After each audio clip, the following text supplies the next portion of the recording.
하나님, 쉼없이 흘러가는 우리의 삶에 때마다 마침표와 쉼표를 찍어주시고 한 주의 리듬을 주셔서 주님의 은총 안에서 쉬어가는 이 귀한 안식의 날 주심에 감사를 드립니다. 이 시간 우리의 영혼이 값없이 주시는 하나님의 선물과도 같은 이 은혜의 시간을 누릴 수 있도록 주님 도와주시옵시고 주님의 부르심을 듣고 응답할 수 있는 시간 될 수 있도록 저의 마음을 인도하여 주시옵소서. 감사드리며 예수 그리스도 이름으로 기도드립니다. 아멘. 반갑습니다. 한 주간 잘 지내셨지요? 네. 요나서를 함께 주일에 묵상하고 있습니다. 오늘은 요나서 4장 마지막 말씀을 가지고 함께 말씀의 은혜를 살펴보려고 합니다. 지난주에 저희는 물고기 뱃속에 들어갔다 온 요나를 보았지요. 물고기 뱃속 어둠의 심연 가운데 거하면서 하나님께 기도로 나아갔던 그 요나를 살펴보았습니다. 그리고 하나님께서는 그 어둠의 시간을 통과한 요나를 드디어 은혜 가운데 육지로 보내십니다. 그리고 다시 한번 하나님의 말씀이 두 번째 요나에게 임하였습니다. 니느웨로 가서 하나님의 말씀을 전하라는 것이지요. 그래서 3장 3절에 보면 요나가 이제는 지체하지 않습니다. 지체하지 않고 곧 일어나 곧 길을 떠나 니느웨로 갔다라는 표현을 성경에 쓰고 있는데요. 여기서 곧 니느웨로 갔다라고 할 때 그 곧이라는 단어를 썼잖아요.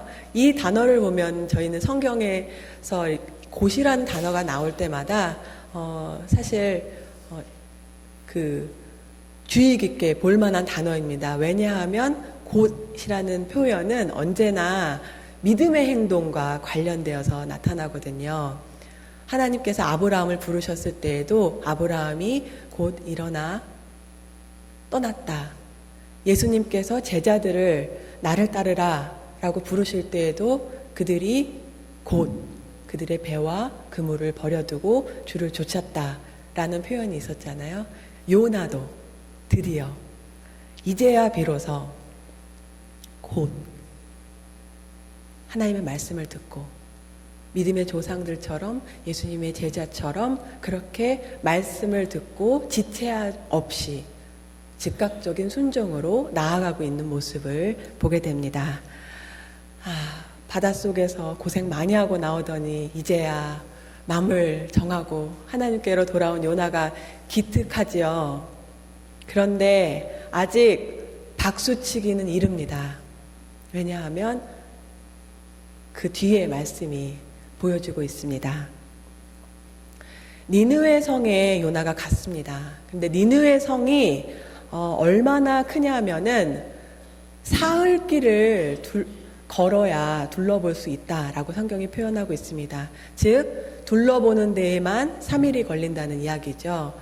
니느웨 성의 둘레 크기를 보여주고 있는데요. 요나가 니느웨에 도착해서 하나님의 말씀을 이제 전하려고 하는데 얼마 동안 전했는지 아세요? 하룻길을 걸으며 하나님의 말씀을 전했다고 합니다. 3일이 걸려야 다 돌 수 있는 성인데 하루를 걸으며 하나님의 말씀을 전했다는 이 말은 무슨 얘기지요? 다 돌지 않았다는 거죠, 성을. 성이 없이 하나님의 말씀을 전하고 있는 모습입니다. 게다가 그가 전한 말씀도요, 얼마나 차갑고 짧은지 40일이 지나면 이 성이 망한다. 이렇게 전하고 있습니다. 하나님께서는 니느웨의 회개를 원하셔서 요나를 그곳에 보내신 건데 요나는 회개하라는 말은 하나도 하지 않고요. 40일 있으면 이 성이 망한다. 라고 자기가 하고 싶은 말만 대충 하루 동안 읊어댄 것이지요. 하나님 앞에 돌아온 요나. 믿음으로 곧 일어나서 니느웨로 떠났던 요나. 니느웨에 가서 하나의 말씀을 전하는 요나. 그런데 여러분, 이 요나의 순종이 완전해 보입니까? 아직 그의 순종은 믿음직스럽지 않습니다. 그가 소명의 길, 신앙의 길 위에 섰다 하지만 아직도 그의 행동은 어딘가 모르게 찜찜합니다. 저는 이 부분을 읽으면서 허탈한 웃음이 지어졌습니다. 작심삼일이라는 표현, 이럴 때 쓰는 표현인 거죠. 물고기 뱃속에 들어갔다 나온 지 얼마나 되었다고 지금 요나가 이러는가 싶다가 저의 모습을 보는 것 같아서 그 마음도 잠깐 멈춥니다. 소명의 길을 다시 간다고 해도 요나처럼 대충 성의 없이 마지못해 그 길을 갈 때가 우리 역시도 얼마나 많이 있습니까? 몸은 사명지에 있으면서 마음은 반쪽짜리 순종만 드릴 때 저희 삶에 얼마나 많은지 돌아보게 됩니다. 요나의 본심은요, 자기가 외치는 소리를 아무도 안 들었으면, 그래서 니느웨 성이 40일 후에 망하는 모습을 봤으면 좋겠다가 본심이었을지도 모르겠어요. 그런데 요나가 이렇게 성의 없이 외친 이 말씀도 니느웨 성이 듣고요, 반응하여서 대대적인 회개 운동을 일으킵니다. 심지어 왕까지도 일어나서 국가적인 회개 운동을 일으킵니다. 결국 하나님께서는 니느웨가 전심으로 하나님 앞에 돌아오는 것을 보고 하나님도 그 마음을 돌이키시죠. 재앙을 보내시려고 했던 그 마음을 거두셨습니다. 그러자 작심삼일 믿음을 가지고 있는 요나의 믿음이 바닥을 드러냈습니다. 참았던 분노까지 폭발합니다.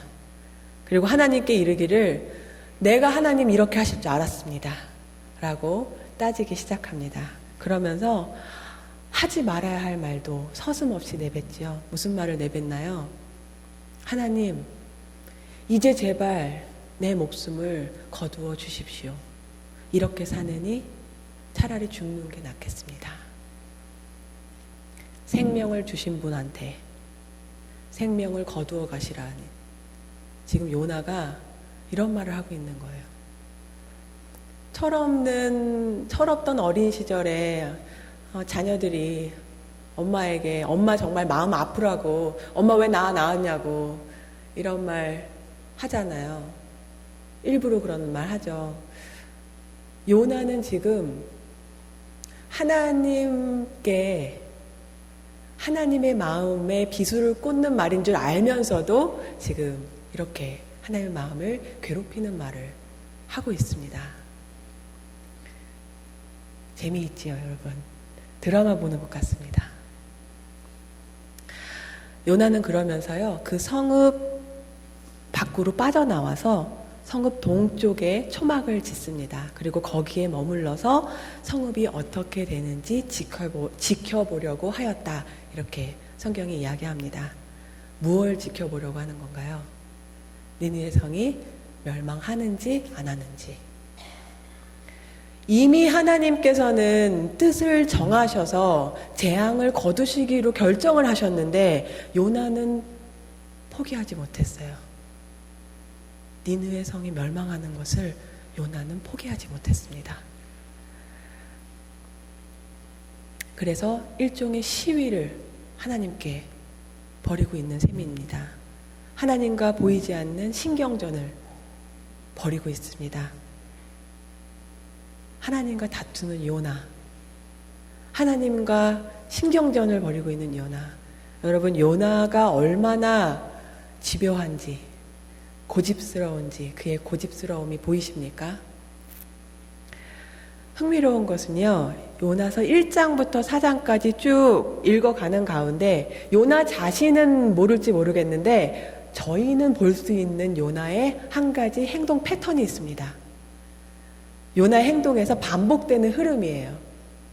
바로 반항하며 소명의 길을 떠났다가 뉘우치고 다시 돌아왔다가 다시 반항하고 떠나는 반항의 패턴, 분노의 패턴, 불순종의 패턴을 볼 수가 있습니다. 저희도 아주 가끔씩 화가 나잖아요. 화가 날 때 이렇게 들여다보면 일종의 패턴이 있는 것을 보게 됩니다. 아무 때나 계속 이유 없이 화가 나는 경우는 이상한 경우고요. 보통 화가 나는 자리에, 화가 나는 비슷한 자리에서 또다시 화가 나는 경우를 보게 됩니다. 요나만 분노의 패턴, 반항의 패턴, 불순종의 패턴이 있는 것이 아니라 유심히 저희의 삶과 신앙의 삶을 돌아보면 저희의 삶에도 신앙의 길에도 이와 비슷한 패턴이 있음을 확인하게 됩니다. 분노의 패턴이 있고요. 슬픔의 패턴이 있고 우울증이 오는 패턴이 있고 실망하는 패턴이 있습니다. 상담에 있어서도요, 이 패턴을 읽고 파악하는 것이 굉장히 중요한데, 그런데 이 패턴이 그렇게 호락호락하지가 않습니다. 왜냐하면 그 패턴은 굉장히 고집스럽고 자신의 유형을 지키려고 하는 그런 경향이 있기 때문이라고 합니다. 속의 패턴은 그대로인데 겉의 패턴은 계속 바뀌면서 바꾼 모습으로 나타나죠. 자, 요나의 분노의 패턴을 한번 보려고 합니다. 겉으로 보여지는 요나의 분노의 이유, 니느웨가 받는 것이 싫어서이죠. 하나님이 이방 나라 니느웨에게까지 그 자비하심을, 구원의 기회를 주시는 것이 싫어서입니다. 아니, 하나님이 이러시는 것이 정의롭지 못하다고 요나는 생각하고 있는 것 같습니다. 왜냐하면 니느웨는 그가 볼 때 구원받기 합당하지 않다고 생각하는 것이죠. 그런데 요나의 그 분노의 속 패턴이 있습니다. 그 속 패턴을 읽을 때 요나가 한 말들을 조금 살펴보면 단서 두 가지 정도를 찾아볼 수가 있는데, 하나는요, 요나서 4장에 3번씩이나 의도적으로 표현된 듯한 옳다라는 표현이 있습니다. 니느웨가 구원을 받았을 때 요나가 몹시 기분이 나빠서 하나님께 막 따져 묻죠. 내가 이렇게 사느니 차라리 죽는 게 낫습니다. 화를 냈을 때 하나님께서 요나에게 이렇게 말씀하시죠. 네가 화내는 것이 옳으냐. 그 뒤에 하나님께서 박넝쿨 사건을 또 한번 보여주시는데, 그 뒤에도 요나가 또 다시 하나님께 속상해서 따집니다. 그때도 하나님께서는 같은 말씀을 반복하십니다. 네가 화내는 것이 옳으냐. 그런데 그때는 요나도 얼마나 악에 바쳤는지 한마디도 지지 않고 대답합니다. 옳다 뿐이겠습니까? 화가 나서 죽겠습니다. 요나는 자신이 옳다는 확신에 사로잡혀 있습니다.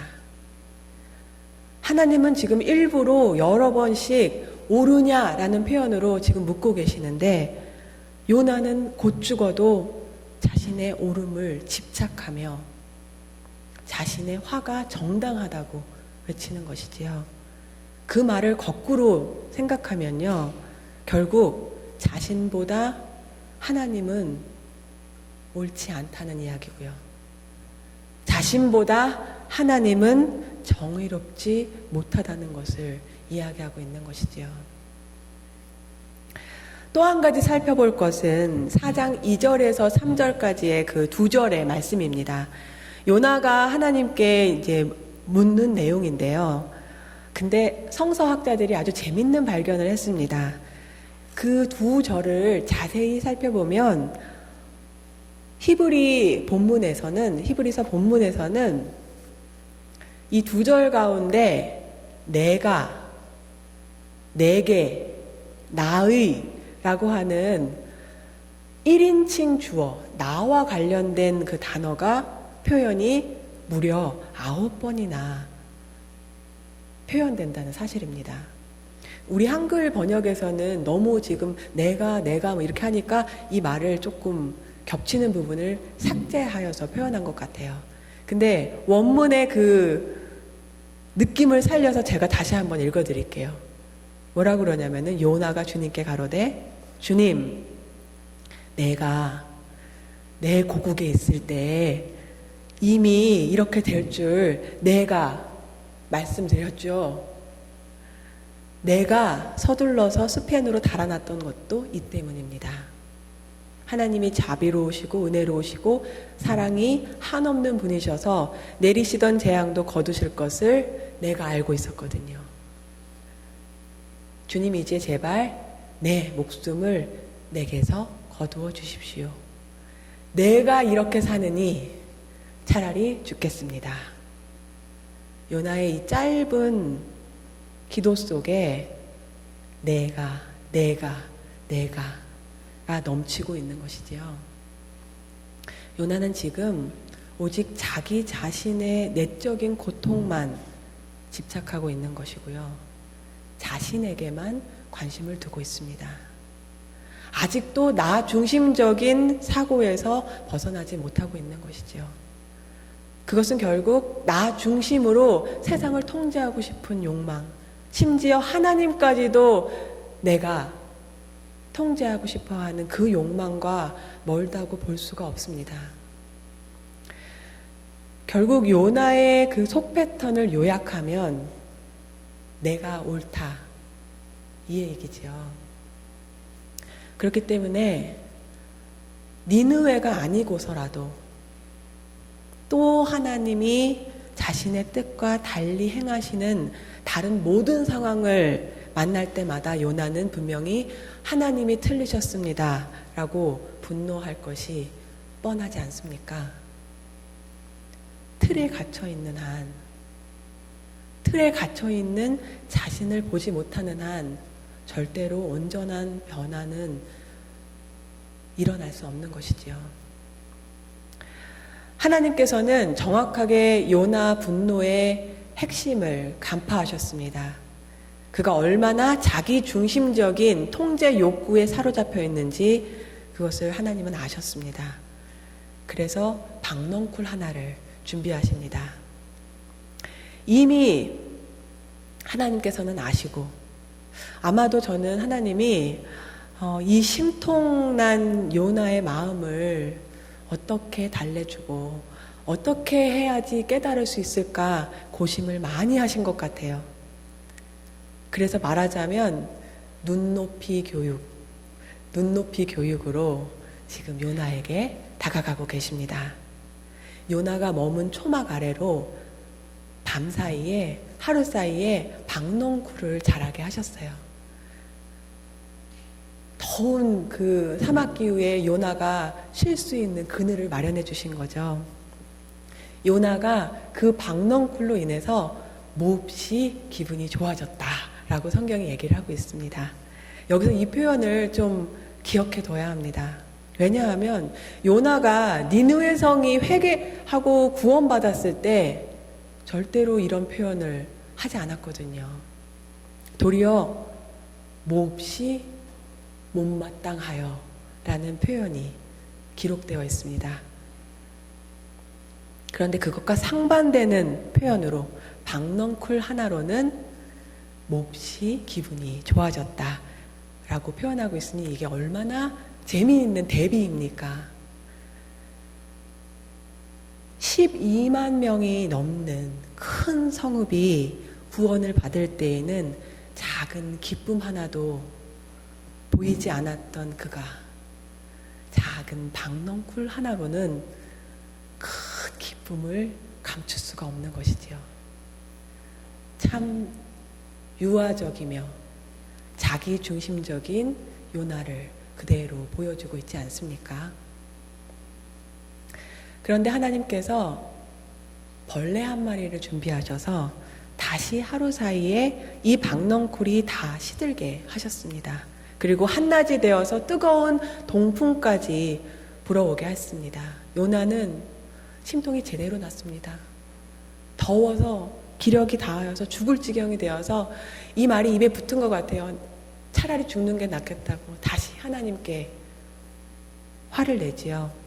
하나님께서는 요나에게 마지막으로 말씀하십니다. 네가 오르냐? 네가 수고하지도 않고 네가 키운 것도 아닌 하룻밤 사이에 자라났다가 하룻밤 사이에 죽어버린 이 식물을 그렇게 아까워하였는데 하물며 좌우를 가릴 줄 모르는 그런 사람이 12만 명이나 되는 이 큰 성읍을 어찌 내가 아까워하지 않겠느냐. 하나님께서는 끝까지 요나가 당신의 마음을 알아주기를, 이해해주기를, 동의해주기를 바라는 마음으로 요나에게 설명해주고 계시지요. 여러분, 요나는 지금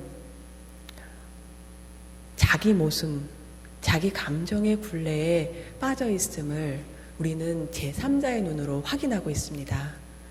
그 틀을 벗어나지 않고서는 다시 물고기 뱃속에 들어갔다 나와도 똑같을 것임을 우리는 짐작할 수도 있습니다. 변함이 참 더디고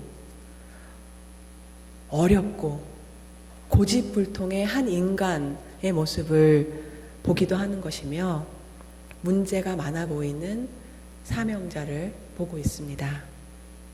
그가 사명을 받았다고 하지만 그의 행동이나 말투나 그 어느 것에도 사명자의 모습은 보이지 않습니다.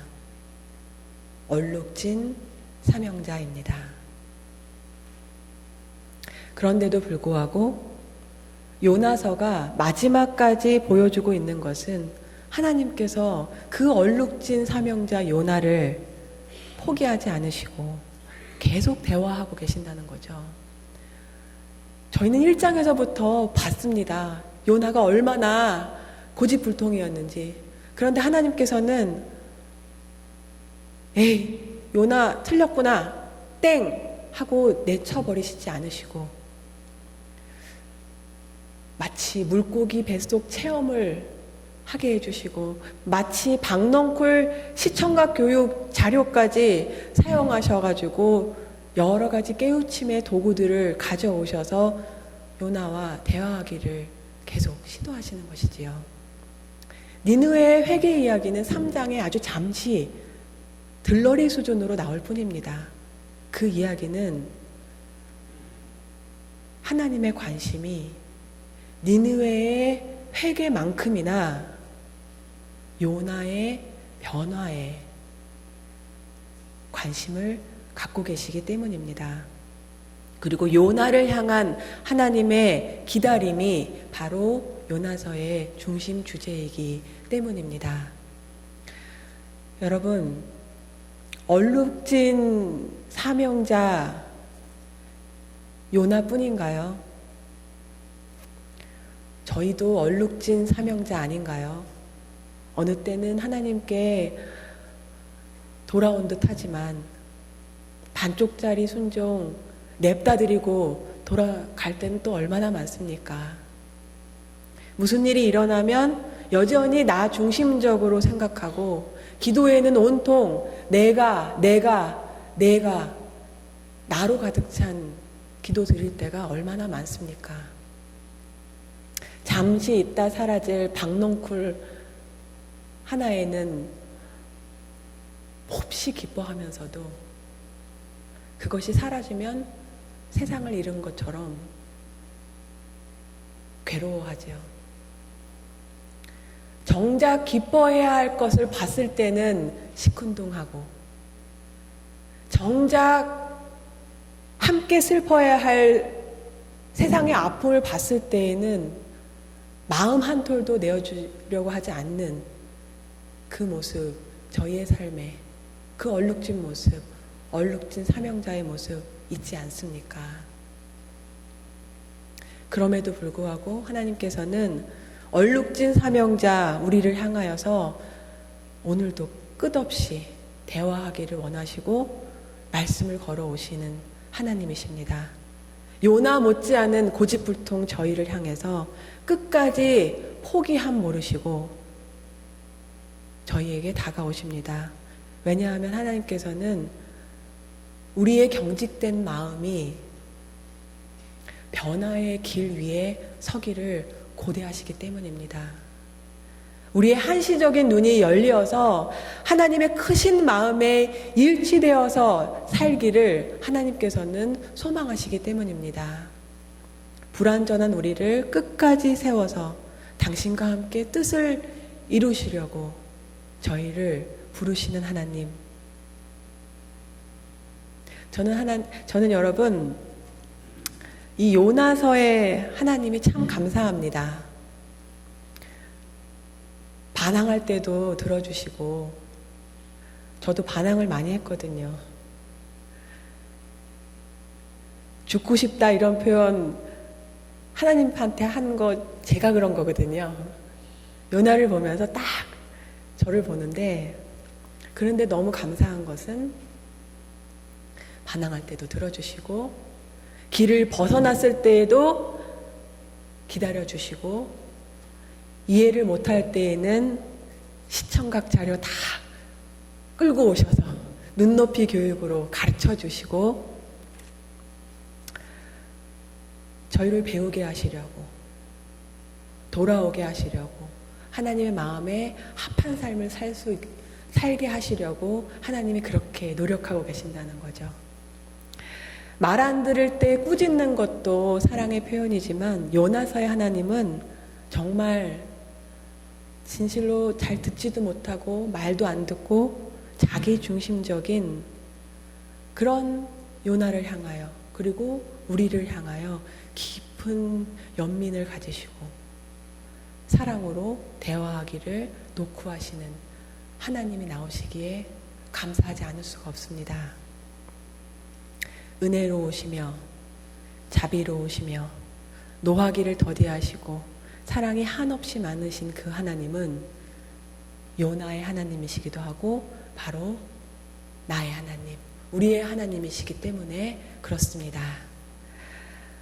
여러분, 요나서의 결말은 열린 결말입니다.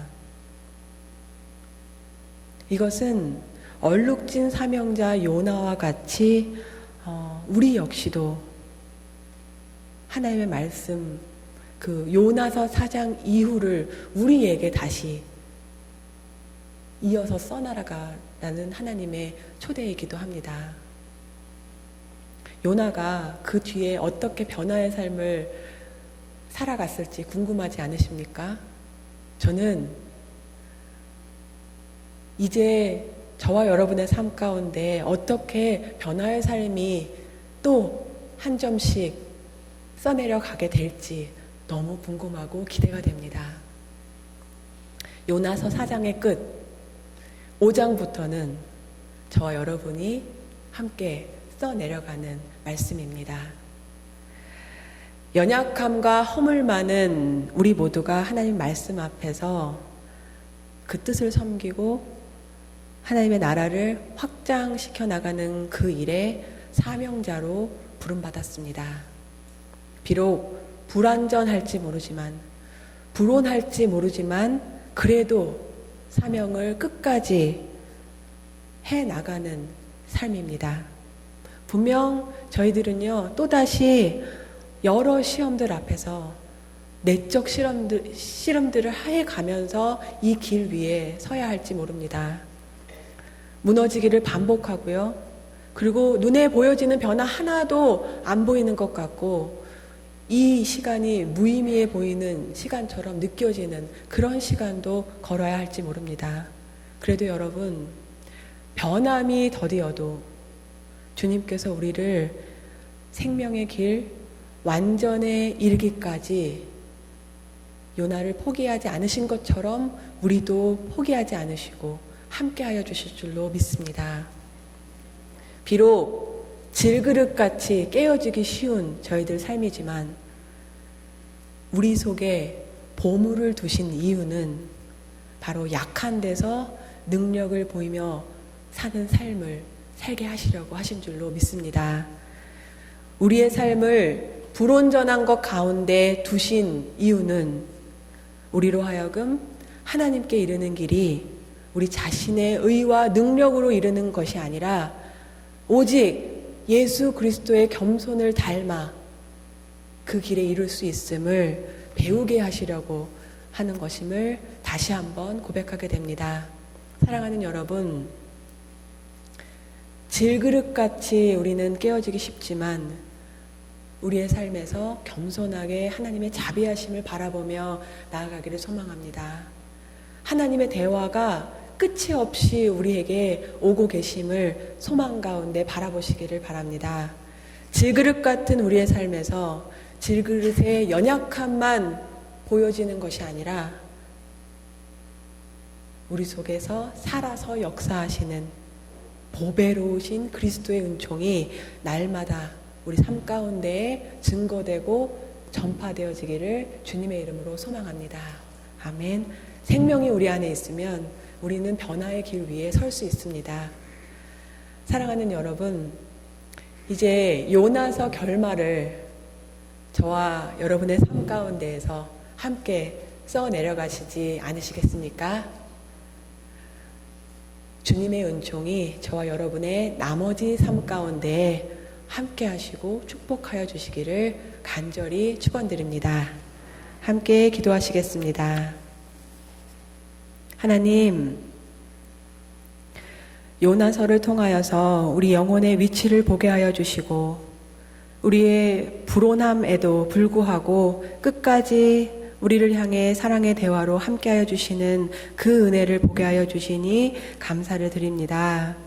때로 요나와 같이 말씀 앞에서 방황하는 저희들, 또 하나님과 평행선을 달리며 끝까지 고집을 꺾지 못하는 저희들이지만 주님, 저희를 언제나 조용히 잠잠히 변화의 길로 인도하여 주심을 믿습니다. 우리의 마음과 삶이 성령의 은총 가운데 날마다 거하게 하여 주시옵시고 날마다 겸손함으로 주님께 이르는 길을 배우게 하여 주시옵소서. 이제 요나서의 새로운 결말을 향해 나아갈 때 우리를 힘있게 붙들어 주옵시고 질그릇 속에 보배를 두신 은혜처럼 우리 안에 예수 그리스도의 은혜가 함께하고 있음이 세상 끝날까지 참 희망이 되게 하여 주시고 우리 모두에게는 제일 큰 자랑이 되게 하여 주시옵소서. 모든 것 감사드리오며 예수 그리스도의 이름으로 기도드립니다. 아멘.